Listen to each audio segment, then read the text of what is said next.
शिक्षण हे केवळ अक्षरांची ओळख नव्हे, तर माणसाला माणूसपण देणारी आणि जगण्याची नवी दृष्टी देणारी एक अखंड साधना.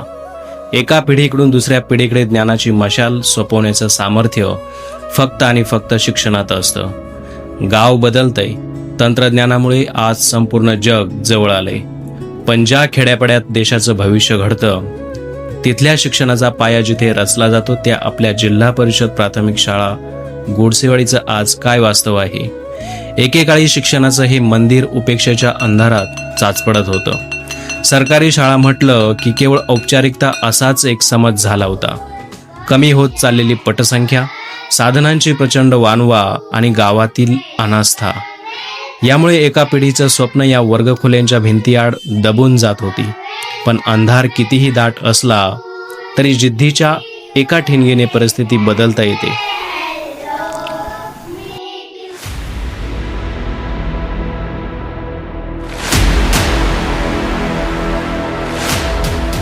परिस्थिती कितीही कठीण असली तरी दिशा बदलण्याचा ठाम निर्धार या शाळेत असलेल्या शिक्षकांनी केला.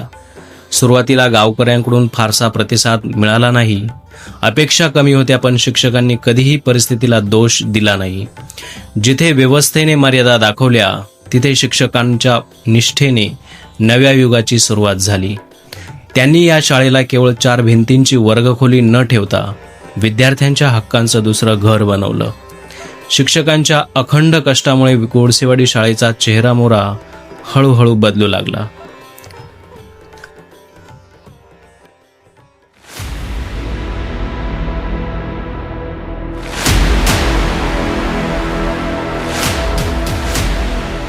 इथे शिक्षण केवळ पुस्तकांच्या पानापुरतं मर्यादित राहिलेलं नाही, तर मुलांच्या सर्वांगीण विकासाची नवी पहाट उगवली.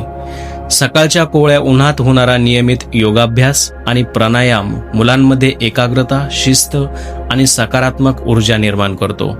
सरकारी शाळेत साधनांची कमतरता असली तरी कलागुणांची कमी नसते, हे या शाळेनं सिद्ध केलं. पुस्तकांच्या सोबतीला विद्यार्थ्यांच्या हातात तबला आणि पेटीचे सूर आले. संगीताच्या तालावर आणि पेटीच्या सुरांवर जेव्हा गोडसेवाडीची ही मुलं रमून जातात तेव्हा त्यांचा आत्मविश्वास खऱ्या अर्थाने जागा होतो.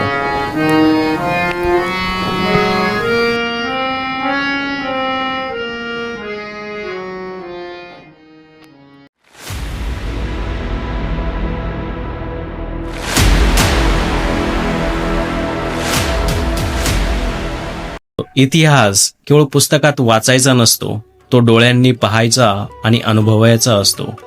ऐतिहासिक सहलींच्या माध्यमातून विद्यार्थ्यांनी आपल्या गौरवशाली संस्कृतीचा वारसा जवळून अनुभवला. शाळेच्या प्रांगणात साजरा होणारा 26 जानेवारीचा प्रजासत्ताक दिन असो, मुलांची देशभक्तीपर भाषणं असोत वा सांस्कृतिक कार्यक्रमातील उत्साह, गोडसेवाडीच्या या चिमुकल्यांचा आत्मविश्वास आज कोणापेक्षाही कमी नाही.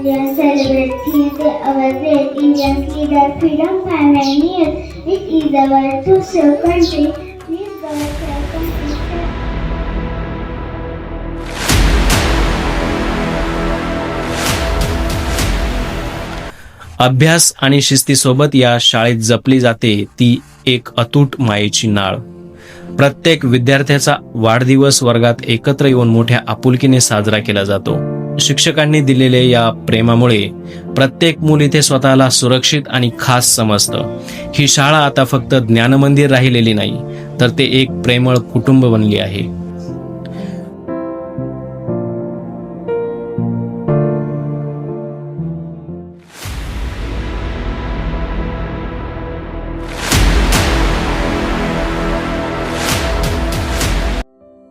शाळेत साधनं कमी आहेत, अडचणी आजही आहेत, हे वास्तव आपण नाकारू शकत नाही. पण अशा परिस्थितीत शिक्षकांनी कधीही परिस्थितीपुढे हात टेकले नाहीत.